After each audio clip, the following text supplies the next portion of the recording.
So good afternoon, everybody. My name is Kelly Tellez, and I am going to be your host for this evening.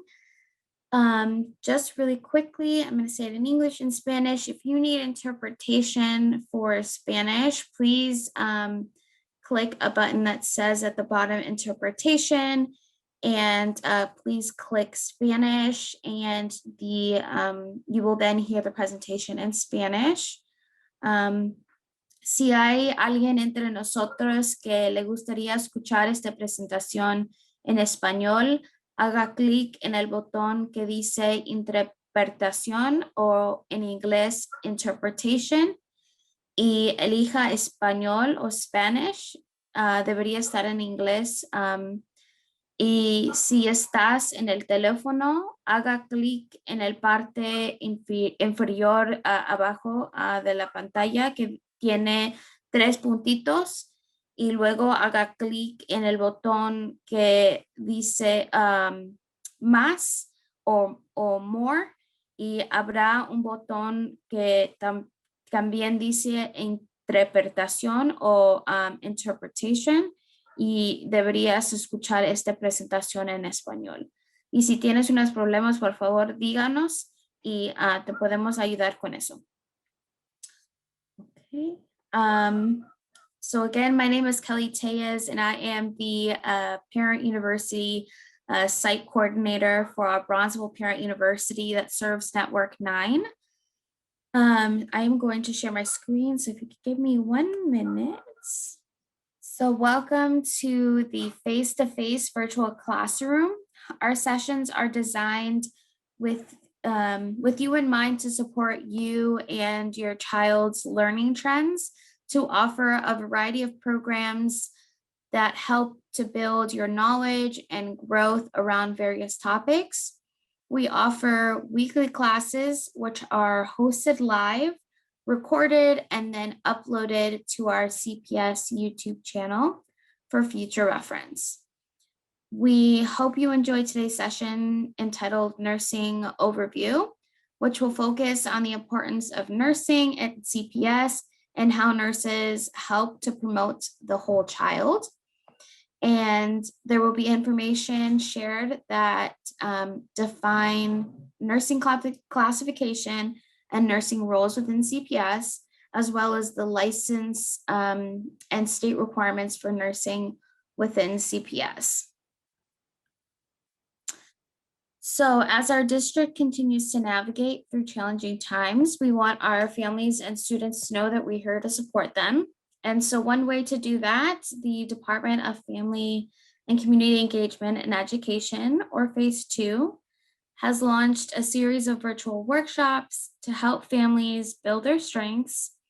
And offerings are again designed by experts with you in mind and include various topics in the following areas: academics, mental health, arts and self-care, socio-emotional learning or SEL, technology assistance, and Ask the Expert.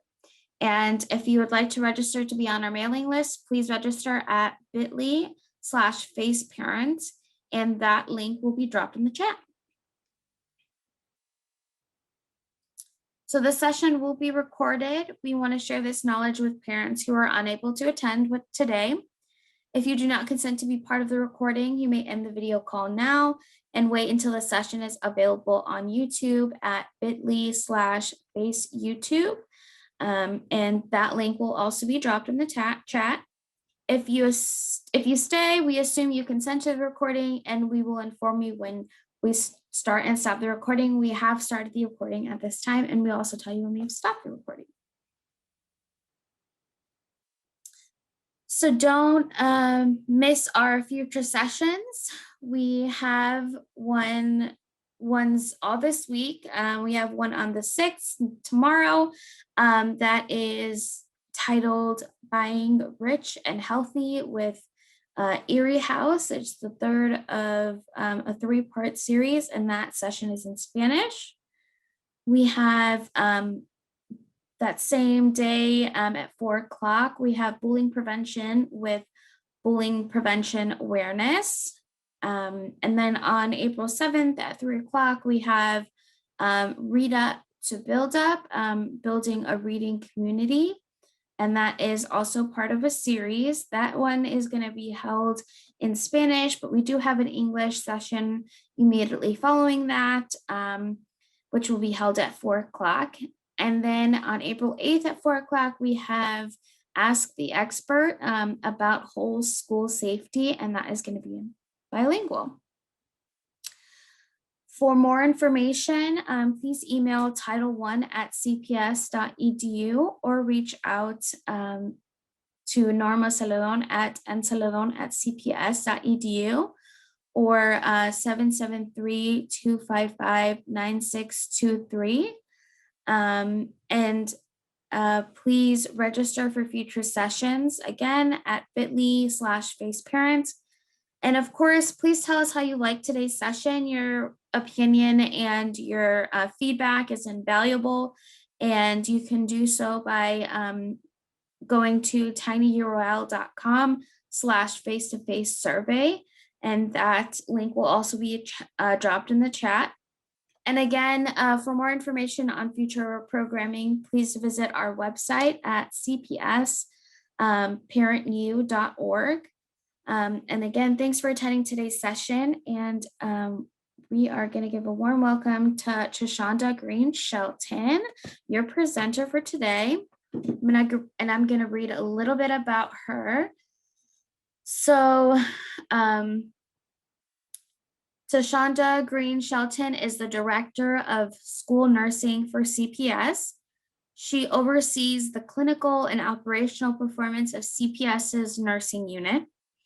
She oversees quality improvement initiatives and ensures nursing compliance with the IDEA and the ISBE standards. Trishanda holds a Master's of Science in Executive Nursing, or an MSN Executive, from Chamberlain College of Nursing. She also has a Master's of Business Administration, or a MBA degree from Olivet Nazarene University, a Bachelor of Liberal Arts, or a BA degree from Governor State University, and a Bachelor of Arts in Nursing, or a BSN, from Chamberlain College of Nursing, where she received presidential honors. She also has a National Certification in Executive Nursing, or an NEA-BC. We have a very smart woman with us. And Trishanda Green Shelton is a native of Chicagoland. She is a registered nurse with over 23 years of nursing experience. She has served in healthcare leadership roles for 14 years. And prior to moving to a career in healthcare administration, Trishanda worked for many years as a perinatal staff nurse. She is also a member of Sigma Theta Tau, the National Nursing Honor Society, and the National Association of School Nurses, the Association of Women's Health, and the Obstetrics and Neonatal Nurses, and the American Nurses Association.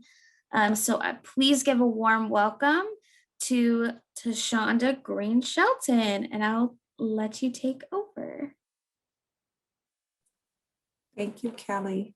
And good afternoon, everyone. Thank you so very much for allowing me the opportunity to spend some time with you on this afternoon. So I am going to share my screen, and this afternoon we're going to do an overview of how school nursing supports your students' health and well-being within CPS. And so I'm going to share my video with you now. So my presentation this afternoon is on school nursing, and it's titled Call the School Nurse, How School Nursing Supports Your Students' Health and Well-Being. And can everyone see my screen okay? Yes. Okay, thank you. And so I'm doing this presentation on behalf of the Office of Student Health and Wellness. And the mission of the Office of Student Health and Wellness is that we aim to remove health-related barriers to learning and advance health equity in Chicago. The Office of Student Health and Wellness You can look at it as an umbrella, and it has several different departments. As you can see, the Department of Nursing is one of many departments that sit within the Office of Student Health and Wellness. And for nursing, our focus is on IEP and 504 work, communicable disease supports, and a couple of other things that I'll share with you this afternoon. So a component of what we do in the Office of Student Health and Wellness is we support the whole child following the guide of the WSCC framework, which stands for the whole school, the whole community, and the whole child. And so CPS is committed to ensuring that every student in every school is healthy, safe, supported, challenged, and engaged by using a holistic approach that connects physical, mental, and social emotional health with academic success. We do this to ensure that students' basic needs are being met and that every student has the support they need to learn and thrive. And we do this through collaboration between the central office, schools, and the community, again, guided by the WSCC framework. So the objective of this presentation is to offer information that gives you a little bit of a view on how the school nurse supports your students' health and well-being. At the end of this presentation, you will be able to define school nursing and the different nursing classifications present in the school. You will be able to understand the role of the nurse within CPS a little better than what you do now. And you should have the ability to describe one service provided by the nurse within your school. So the definition of school nursing. And so for nursing practice, we are guided by different laws, regulations, and professional nursing organizations. So the one professional nursing organization that I'm going to speak to right now is called the National Association of School Nurses, also known as NASN. And basically, NASN has a vision and a mission for school nursing. The NASN vision is that all students are healthy, safe, and ready to learn. The NASN mission is to optimize student health and learning by advancing the practice of school nursing. And so what is school nursing? According to NASN, school nursing, a specialized practice of nursing, protects and promotes student health, facilitates optimal development, and advances academic success. And so this very closely aligns with what our mission and vision is within CPS and the Office of Student Health and Wellness. According to NASN, school nurses grounded in ethical and evidence-based practice are leaders in the school who bridge healthcare and education. They provide care coordination. They advocate for quality student-centered care, and school nurses collaborate to design systems for the development of full potential. And this is for each and every child that we service within CPS. So So there are different classifications of schools that receive support for students that require nursing services. And so we have our CPS schools, which is approximately 515 that nurses provide services in. We also have, as a component of our CPS network, ISP schools, which stand for Independent School Principal. And we have CPS nurses that are providing services within those schools. And we also have the AUSL, which is the Academy of Urban School Leadership, where the nurses also support services that need to be provided within those schools. And so what are the different nursing classifications that exist within CPS and within the school? So there are 3 different classifications of nurses in the CPS district. So we have licensed practical nurses, which you may have heard the term LPN. We also have health services nurses, which we use the acronym HSN. And this is a registered nurse who does not have a school nurse certification. And then we also have certified school nurses, or CSNs.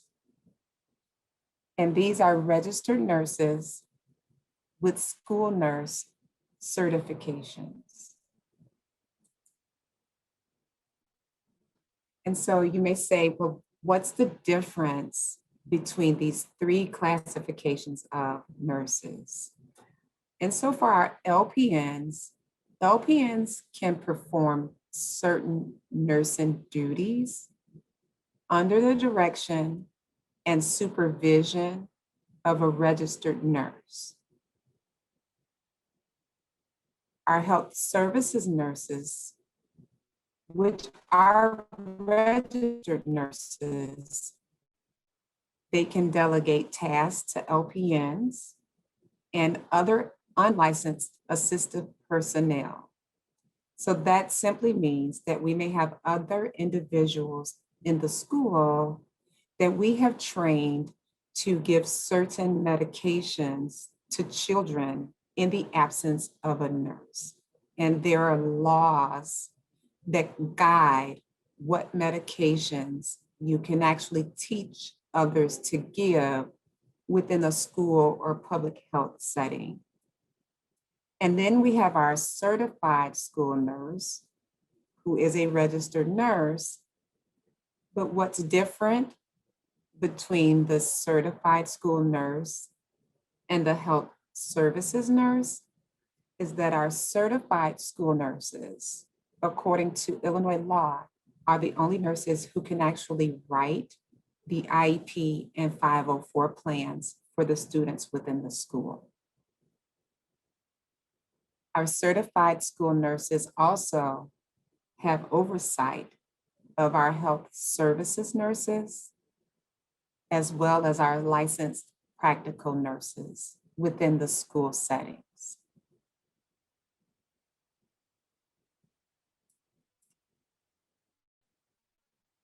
So the state of Illinois has a Nurse Practice Act. And in that Nurse Practice Act, the state actually spells out what each classification of nurse can do based on the license that they currently hold. According to the Nurse Practice Act, nursing is the practice of professional and practical nursing in the state of Illinois, and it is hereby declared to affect the public health, safety, and welfare, and to be subject to regulation and control in the public interest. It is further declared to be a matter of public interest and concern that the practice of nursing as defined in this act, merit and receive the confidence of the public, and that only qualified persons be authorized to so practice in the state of Illinois. What this basically says is that individuals who have been hired to perform duties as nurses must be licensed under the governance of the state of Illinois, and that they must act in the best interest of the health of the public.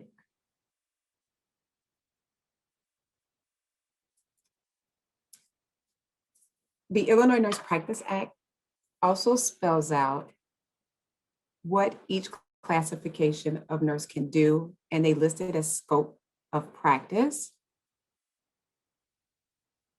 So the licensed practical nurse can practice as a licensed practical nurse. And in that scope, they must work under the guidance of a registered professional nurse or an advanced registered nurse, or as directed by a physician assistant, physician, dentist, podiatric physician, or other healthcare professionals as determined by the department. And it includes, but it is not limited to, the following. And so what that basically means is that individuals working as licensed practical nurses have the oversight of either a registered nurse or a physician that guides the practice of that licensed practical nurse. Licensed practical nurses can perform assessments. And so if your child goes to the nurse's office and they say, I'm not feeling well, the LPN can, under their license and by law, perform an assessment. So they can take a temperature. They can ask the child what they ate last if they're saying they have a stomach ache. If the child has a cut or a bruise, under their licensure, they can look at those injuries. They can provide care for those injuries. They also, under their license, can implement aspects of a care plan.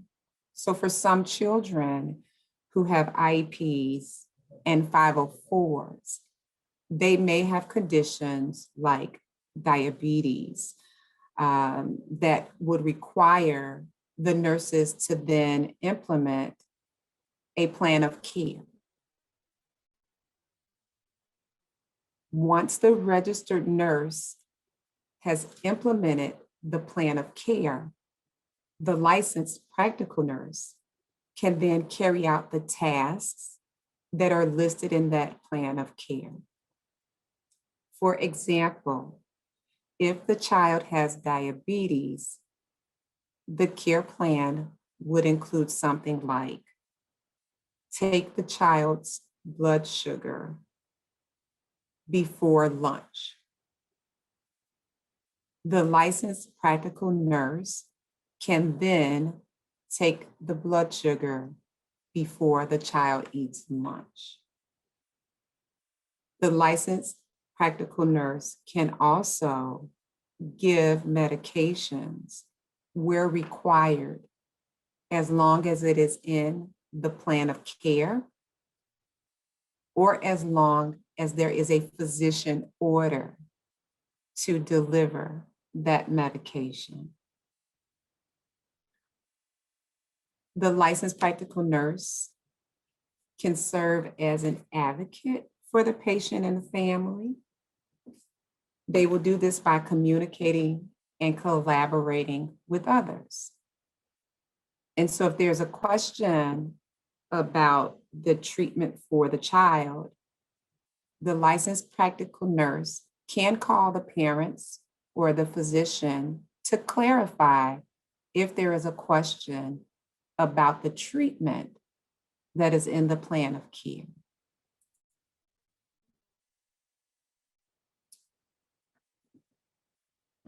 The state of Illinois also lists out a scope of practice for the registered nurse.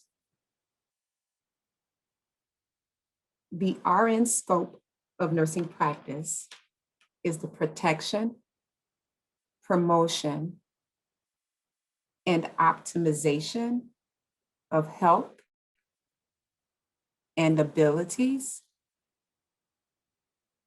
the prevention of illness and injury,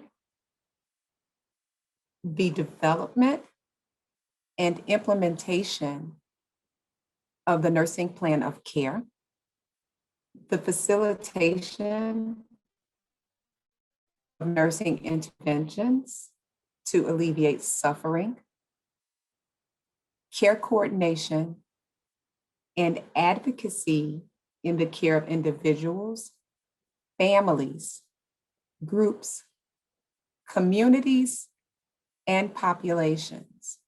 And so in the care of the whole child, this includes the community, it includes the family, it includes all of those populations that we service within the city of Chicago that attend our CPS schools. Practice as a registered professional nurse means this full scope of nursing with or without compensation that incorporates caring for all patients in all settings through nursing standards of practice and professional performance for coordination of care, and may include, but is not limited to. And so within the scope of practice for a registered nurse, the state lists out a lot of things that nurses are responsible for under their license and that they are expected to perform. So some of this is collecting data and information. And so you may notice at the beginning of the school year, we give you a lot of forms to fill out. This is because the nurses need information on the children in the interest of public health to make sure that we're following state regulations and guidelines, as well as federal regulations and guidelines. We use a lot of this information to perform assessments, to create care plans. And in these care plans, we have to make sure that there are certain outcomes.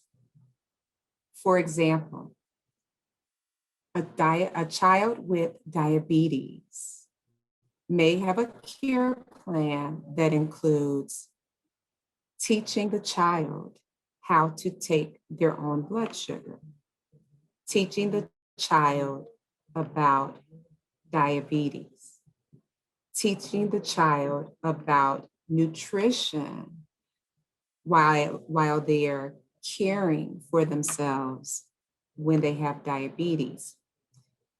An outcome for that may be at the end of the school year, the child is able to tell the nurse the things that they need to do to check their blood sugar, as well as show the nurse that they can take their blood sugar.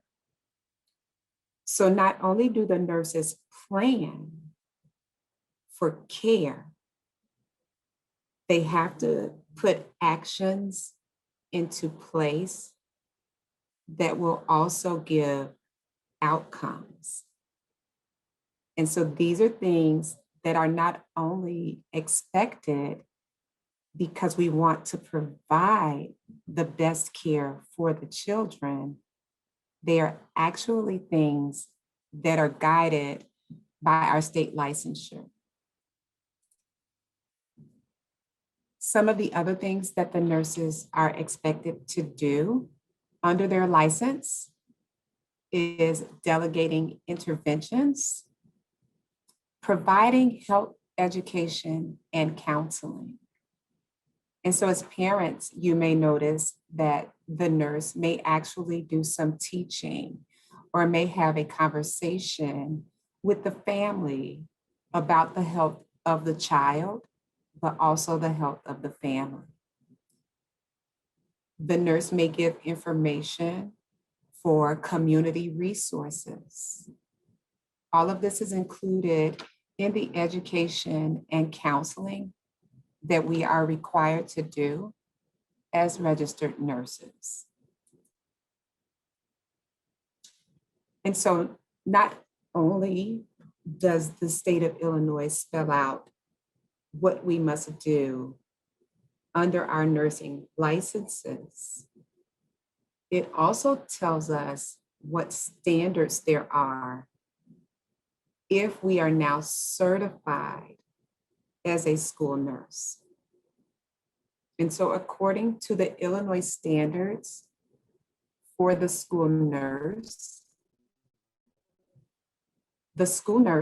with a professional educator license endorsed in school support services for school nurse understands and practices within a framework of professional nursing and education to provide a coordinated school health program that encourages all students to achieve their optimal potential.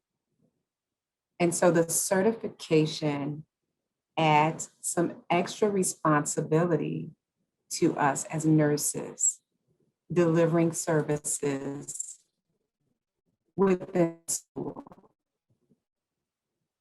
There are different competencies that the nurses learn during this certification. There's a component of human development and learning, diversity, assessment and evaluation, planning and intervention, communication, service delivery, professional conduct, and ethics.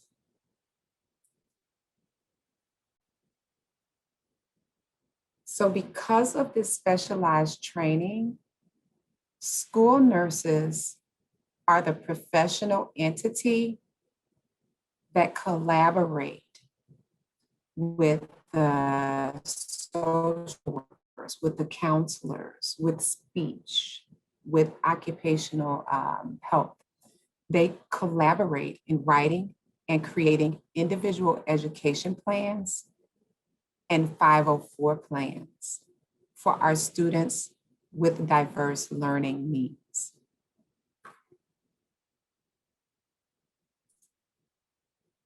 And so what does the nursing structure look like to support all of these responsibilities that are expected of nursing roles?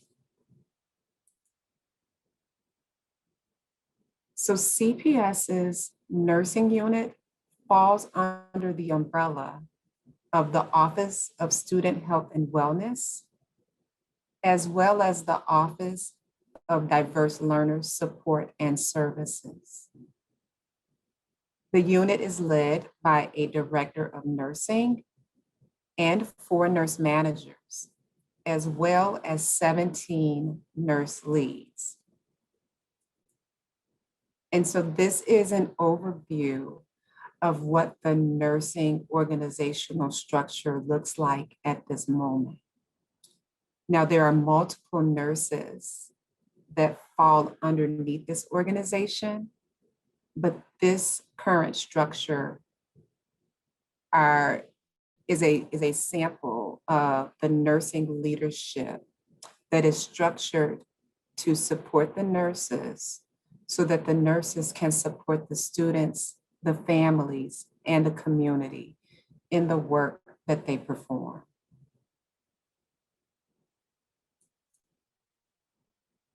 And so you may ask, what do nurses do in my school, right? We've learned a little bit about what they're required to do under the law and what they're required to do according to their licenses.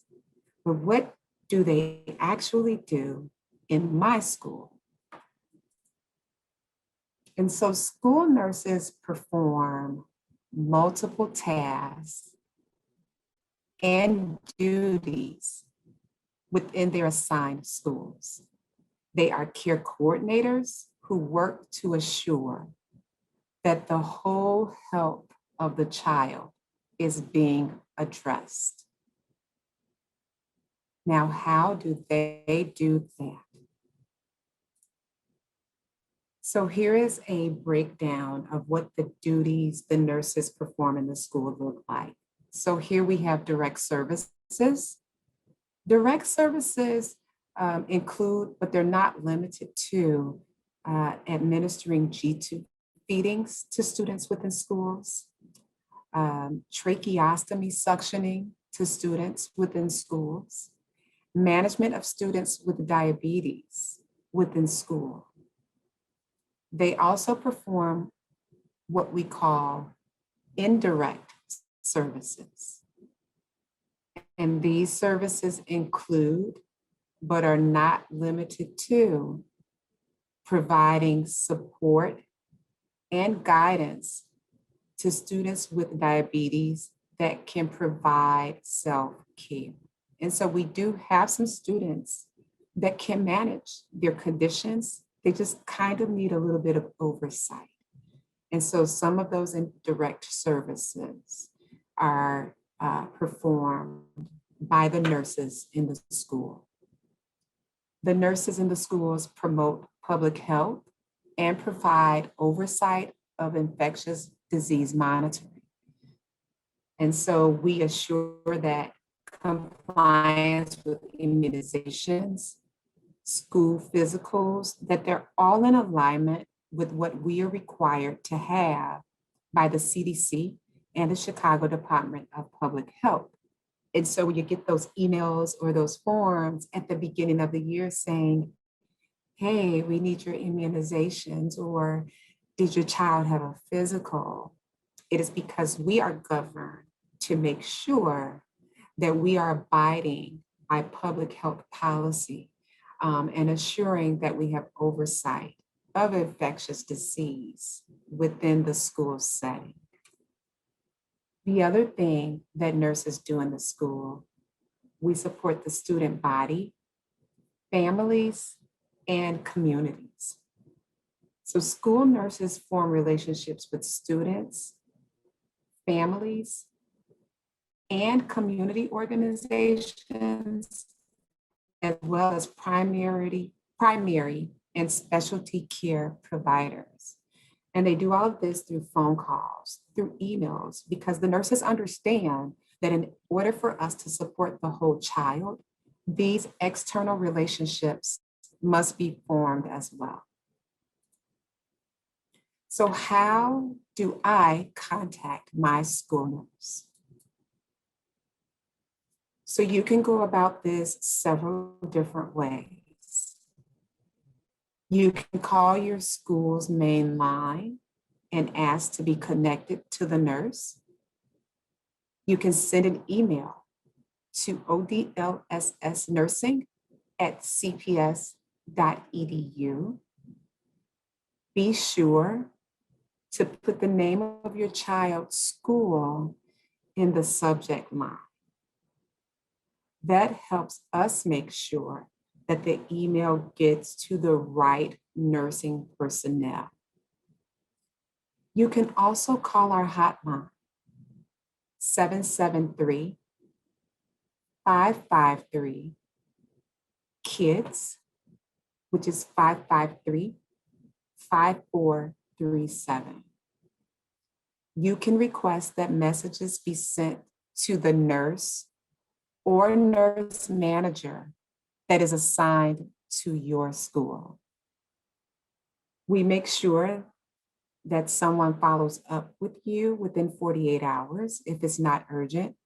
If it is urgent, we try to get back in touch with the parents or the guardians immediately to address questions and/or concerns.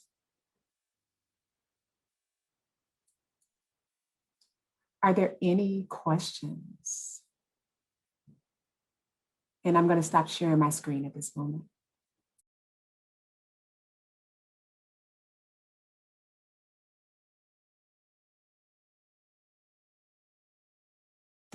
So we do have a question. It says, how do I know who will be assigned to the school and how will I find that out?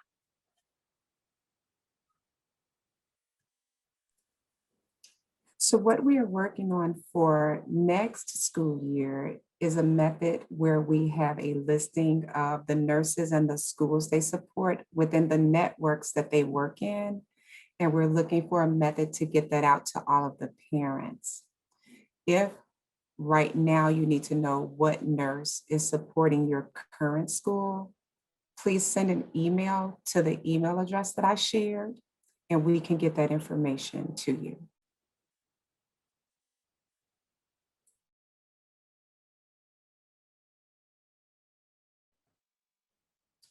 Okay, are there any other questions? And you can also access the Q&A feature at the bottom of your screens, and you can type in a question and you can see the question that way.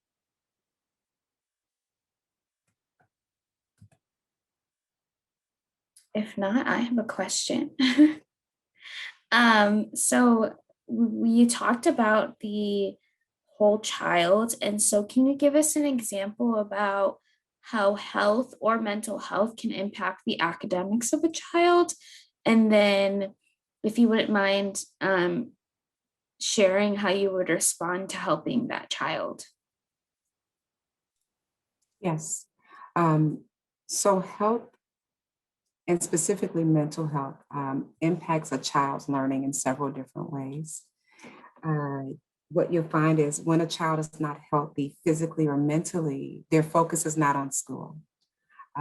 They may have increased absenteeism, or they may have what I call present but not present, which means they're in school, but mentally they're just not there. And what you may notice is that they're disengaged. They don't do their homework.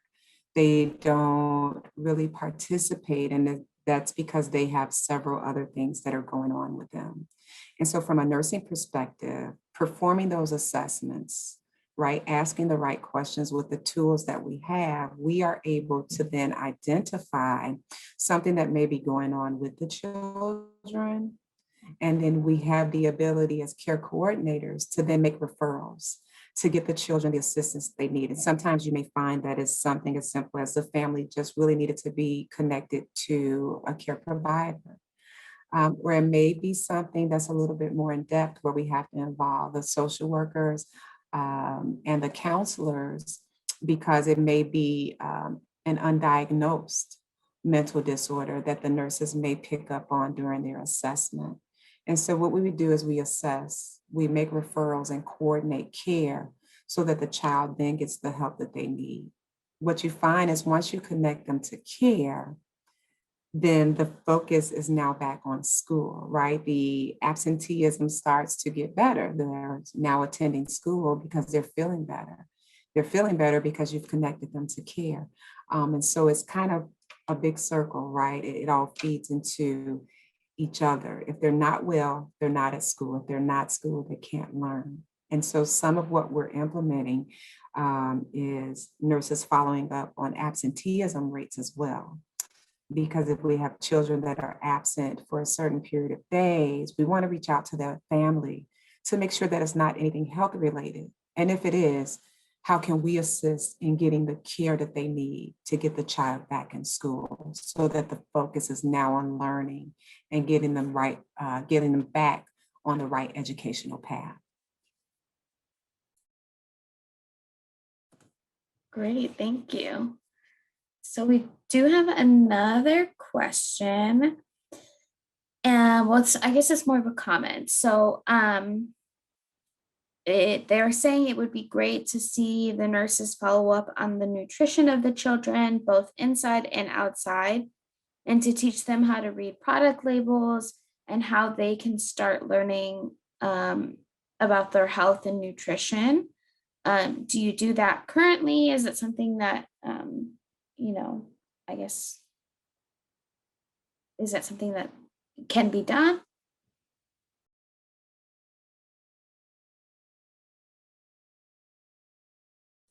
Sorry, I was taking notes. So that's actually a great comment and a great point. And so I think currently we do that with our children that have diabetes because it's something important for them to understand. However, you are correct, right? I think all children need it. And so it's not something that we do widespread right now, but I've written it down and it's something definitely I can take back to my team and say, hey, how can we incorporate this? So very great point.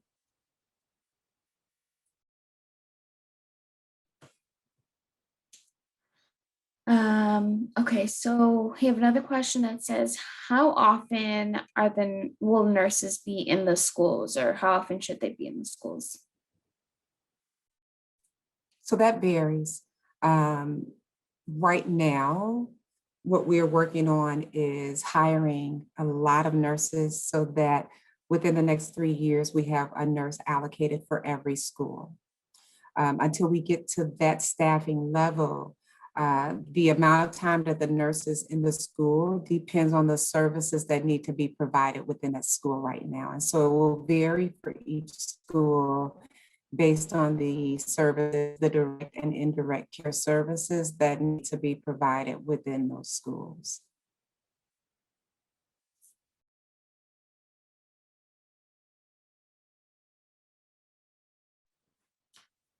Okay. And are there any other questions? If not, I have one more of my own. So I guess kind of two. So one of them is, so I know sometimes even, as students become teenagers, sometimes they may come to a nurse that's and say, is there any way that my mom won't find out? Is there any, how do you handle that situation? And I guess a kind of twofold is, can parents find out everything medically about their child?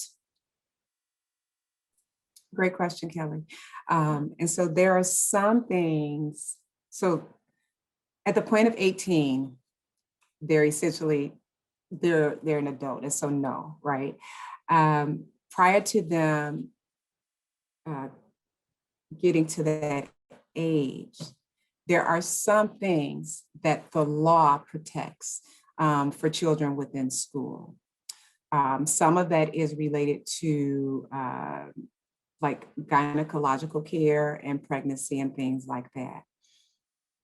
For the most part, anything else that's going on, yes, parents have open access to understand what's going on. There are some things that the law protects for the child that we have to follow the law, being healthcare providers. And so there are some things that the student may have the ability to come to the nurse and say, hey, took a pregnancy test, and this is just an example, and it said that I'm pregnant, and I don't want to tell my mom.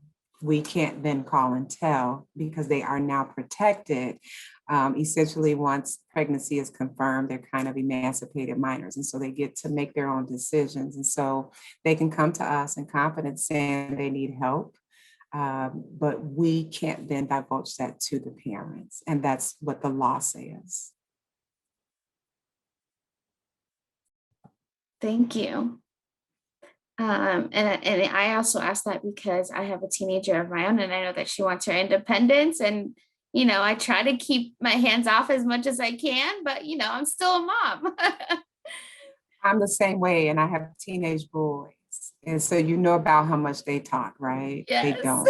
Um, and so I am sure that they've probably shared some things with some people at school that I have no Mhm. clue about. Right.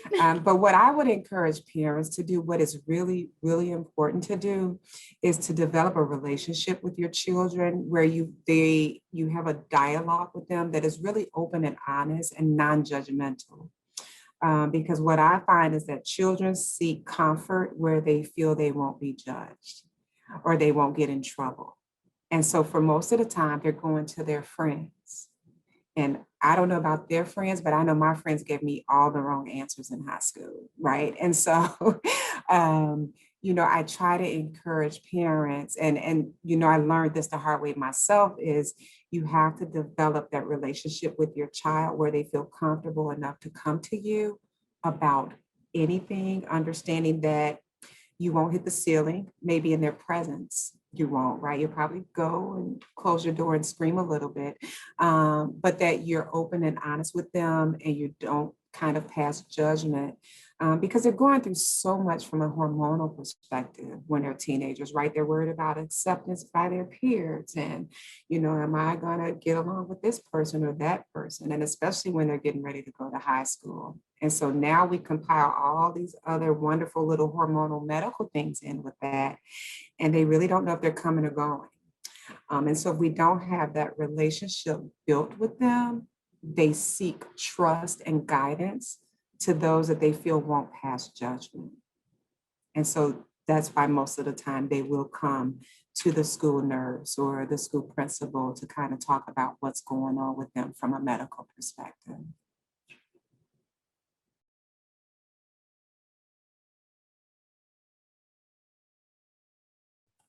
So they were asking if we could put in the chat the email, or if you could say it one more time, the email to ask which nurse is in their school.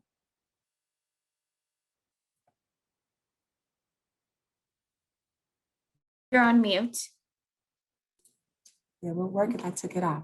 All lowercase. Okay. ODLSS nursing. So all one word. I'll repeat that. ODLSS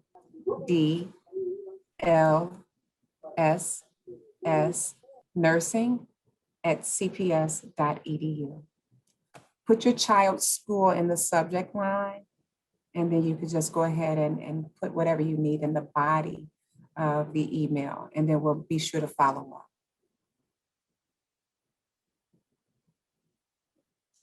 Okay, and we have another question. Sorry,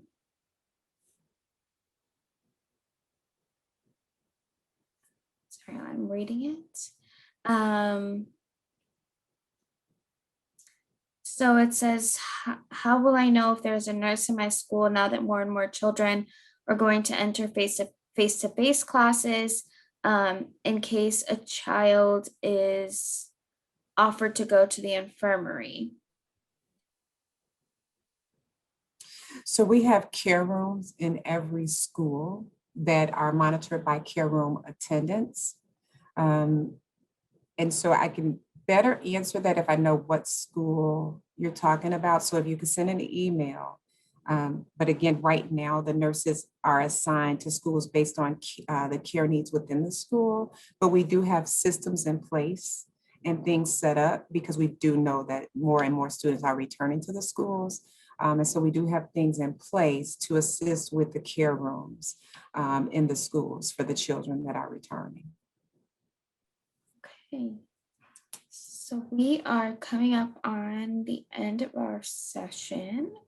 And if there are any other questions, please ask them now. If not, then I am going to close out the session for us.